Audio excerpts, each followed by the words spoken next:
major moves from President-elect Donald Trump inviting some unexpected people to join his cabinet. So how does the Trump administration stack up so far? Here to break it down is Republican strategist and Fox News contributor Tony Sayegh. Always good to have you here, Tony. Happy Thanksgiving, Abby. Great to be with you. Thanks. All right, so it's stacking up here. At first, people were saying, where's the diversity? Now, as of yesterday, you've got two more women. Sure. Nikki Haley, great pick. I think very happy conservatives in this country today to see their darling, someone who they've been looking at since 2010 as a rising star, get such a high-profile diplomatic post. I got to talk about Betsy DeVos. This is a real exciting pick, especially to those committed to the charter school and school choice movement. She is a reformer. She's not someone who's going to go into that bureaucracy, sit there and accept the status quo. That's why you're getting a lot of the resistance from the left. But this was a terrific pick. Again, a lot of happy, not just conservatives. This has been an issue, both sides, particularly members of African-American clergy, people who want to see revitalized inner cities have supported the idea of school choice and charters. And then you go down this list. Look, I think the picks of Reince Priebus and Steve Bannon was a brilliant positioning. You have Reince Priebus, understands Washington, RNC chair. There's been a lot of criticism, well, at least from Steve Bannon's perspective. And a lot of it's been, frankly, unfounded and manufactured by the left, who just don't like the fact that Steve Bannon, both through Breitbart and through the Trump campaign, has outmaneuvered them. Steve Bannon represents that kind of outsider, populist finger on the pulse that I think this White House will need to stay true to form. Well, now, as we love to do in media, we love to speculate. Who is going to be next, right? So Secretary of State is arguably the biggest. Walk us through who's going to take some of these big positions. Absolutely. But one last thing I got to say, I mean, anyone who doubted Donald Trump's commitment to really reforming immigration, this should not, because Jeff Sessions has been an outstanding pick, and I think will do an amazing job as Attorney General.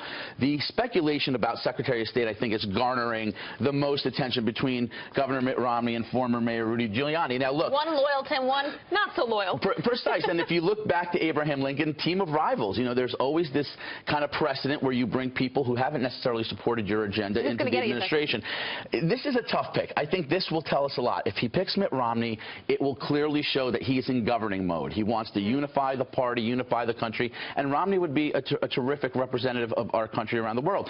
Rudy is one of the closest advisors to Donald Trump. He's strong, he's robust, he knows the president well. This would send a clear message, obviously, that the Secretary of State has the ear, not just the office. And maybe there's some names we're not even talking about that they are speculating about. You never know. There could be some surprises that come out of it. And I've been a fan of your father, Governor John Huntsman, who also was a big envoy to China. All right, it's Spitfire here with the rest of these. Sure. So, look, Steve Mnuchin is the leading candidate for Treasury Secretary.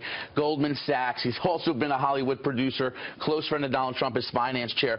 But there's been another. And Rick Perry as well has been talked about for energy. Yeah, Rick Perry. And I love Rick Perry, but I laughed at that because that was the one that he couldn't remember in the debate. Remember the 3 E's? Yeah, I mean, you don't want to necessarily replicate that performance. Here's why I like Perry for energy. Governor of Texas, energy state. During the first term of Barack Obama, 20% of the jobs created in this country were in Texas and largely energy related. Energy secretary should not be an academic, should not be a theoretician. It should be someone who knows how to help create jobs, particularly in the energy sector. And here's a big one, defense.